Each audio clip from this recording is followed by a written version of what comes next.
एटमी programme के लिए engaged है विद यूनाइटेड स्टेट्स। कल एक 60 दिन का टाइम था, कल 61st डे था कल, और तवक्को थी कि मुलाकात जो है 2-3 रोज में हो जाएगी। मैं समझता हूं कि ये एक ऐसा इनिशिएटिव की जरूरत है इस वक्त जिससे आलम इस्लाम का इत्तेहाद नजर आए और इजराइल के साथ जहां जहां भी इस्लामी दुनिया में ताल्लुकात हैं उनको मुनक़ता होना चाहिए। बच्चों के कातिल, ख्वातीन के कातिल, फ़लस्तीन की तबाही के जिम्मेदार, उनके हाथ खून में, मुसलमानों के खून में रंगे हुए हैं, फ़लस्तीनियों के खून में रंगे हुए हैं। उस हाथ को झटक देना चाहिए, उस हाथ के साथ हाथ नहीं मिलाना चाहिए। अल्लाह के फजल से पाकिस्तान एक अपने ट्रेडिशनल स्टैंड पे रोजे अव्वल से खड़ा है, मजबूती से खड़ा है कि हमने इजराइल की स्टेट को ना रिकॉग्नाइज किया, ना उसके साथ ताल्लुकात बनाए। पिछले चंद सालों में कोई ना कोई वहां पे पाकिस्तानी निजात या पाकिस्तानी ओरिजिन के लोग वहां पे गए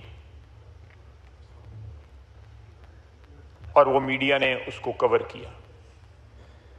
किस तरह गए, कौन उनको लेके गया, किसने उनको स्पॉन्सर किया, मैं उसकी तफसील में नहीं जाना चाहता, लेकिन ये बात अटल है कि ज़ायनिज़्म जो है वो सारी इस्लामी दुनिया का दुश्मन है। जो सेहूनी ख्वाजा आसिफ कौमी असेंबली से इज़हार ख्याल कर रहे हैं। उन्होंने कहा कि इसराइल ने ईरान पर हमला किया, जंग अभी जारी है, ईरान के साथ हमारे दरीना ताल्लुकात हैं। इसराइल ने यमन, ईरान, फ़लस्तीन को टारगेट बनाया हुआ है। उन्होंने मजीद कहा फ़लस्तीनियों के खून से रंगे हाथों से हाथ नहीं मिलाना चाहिए। कर सके हैं कि शॉर्टफॉल आया है, यथी का इजहार हम करते हैं अपने ईरानी भाइयों के साथ, और इस आजमाइश की घड़ी में हम उनके साथ हैं, हर तरीके से उनके साथ हैं। उनको जिस किस्म की ज़रूरत होगी इंटरनेशनल लेवल पे, यूनाइटेड नेशंस पे या किसी और अदारे पे या इस्लामिक कॉन्फ्रेंस के अदारे पे, कहीं भी हम उनके मफादात का जो है तहफ़्फ़ुज़ करेंगे इंशाअल्लाह ताला। वो हमारे भाई हैं, हमारे हमसाए हैं, उनका दुख दर्द, उनकी खुशियाँ, उनका गम जो है हमारे साथ जो है मुश्तरक है। जनाब आला, मैं आता हूँ फिर दोबारा, मैंने जिक्र किया बुनियान मरसूस का। बुनियान मरसूस का जो मार्का हुआ और जिस तरह पाकिस्तान को फतह हासिल हुई, उससे बहुत सारे, एक तो बैरूनी महाज पे हमें फ़वाइद हासिल हुए, कौम का इज्जत और वक़ार जो है वो बुलंद हुआ, और एक कंपैरिजन लोगों को मिला, पाकिस्तानी कौम को मिला कि आज से चंद साल कबल जब अभिनंदन आया था तो कमेटी रूम नंबर 2 में एक मीटिंग हुई थी और 1.5 घंटा हम वहां पे बैठे रहे कि वजीर आज़म साहब आए उस वक्त के और कोई फैसला हो। लेकिन उस वक्त आर्मी चीफ जनरल बाजवा और उनके दरमियान मशवरे अलहदगी में होते रहे इसी बिल्डिंग के अंदर, इसी इमारत में। लेकिन उन्होंने जहां सारी की सारी पार्लियामेंट रिप्रेजेंटेड थी,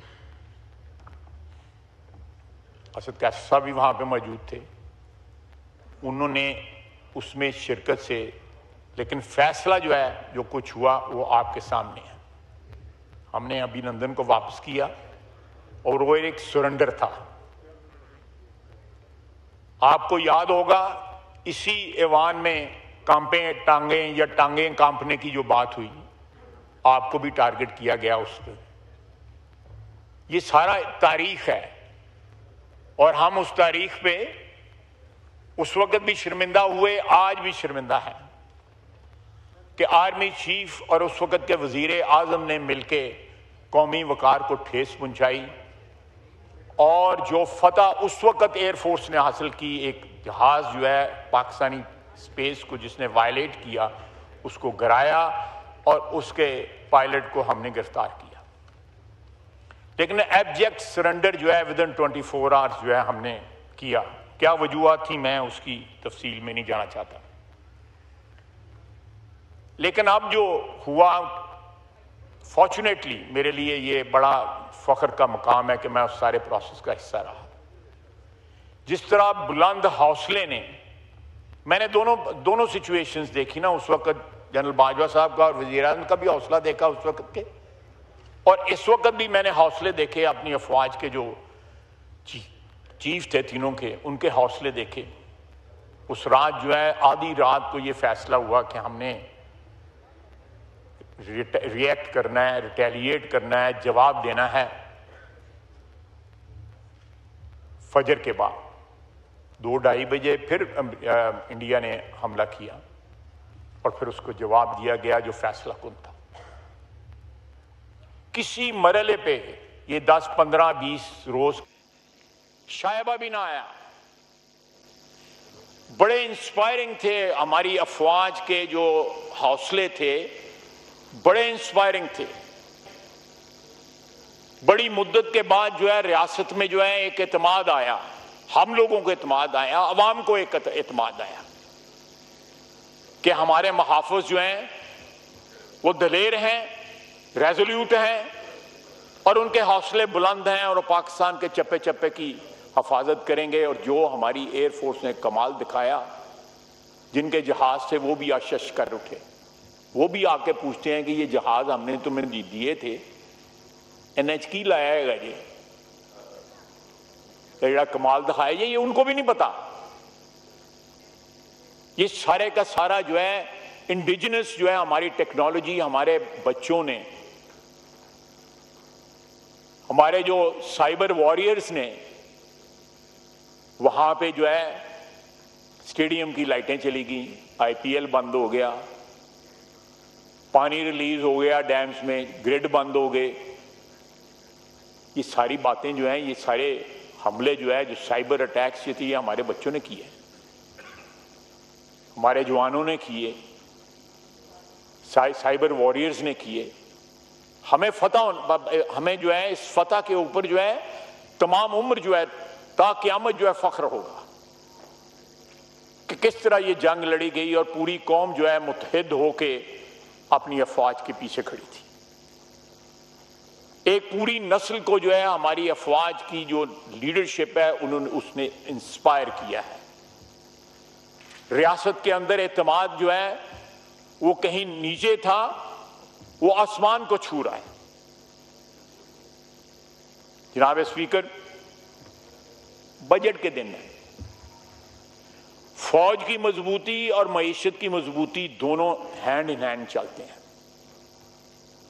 हमने पिछले 1 साल के अंदर स्क्रैच से, मैं लंबी चौड़ी फिगर्स के चक्कर में चाहता है, कोई इतना ना मैं इकोनॉमिस्ट हूं ना कोई बजट का एक्सपर्ट हूं, लेकिन आज से 1 साल कबल जो है, 1 साल से कुछ ज्यादा अरसे में जो अचीव किया है, मैं वज़ीर खजाना को खराज तहसीन पेश करता हूँ।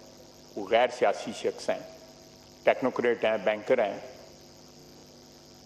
गो उनकी फैमिली जो है उनका सियासत के साथ गहरा ताल्लुक आज भी है और रहा भी है, लेकिन जिस तरह उन्होंने पाकिस्तान के लिए एतमाद जो है हासिल किया बैनुल अक़वामी जो फाइनेंशियल इंस्टीट्यूशंस हैं उनसे, वो कमाल है।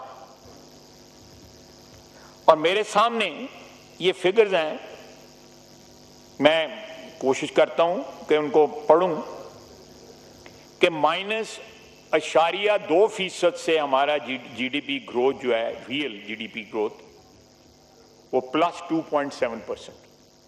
इट्स ए ह्यूज जंप कि आप माइनस से जो है 2.7 इज नॉट ए बड़ी फिगर नहीं है।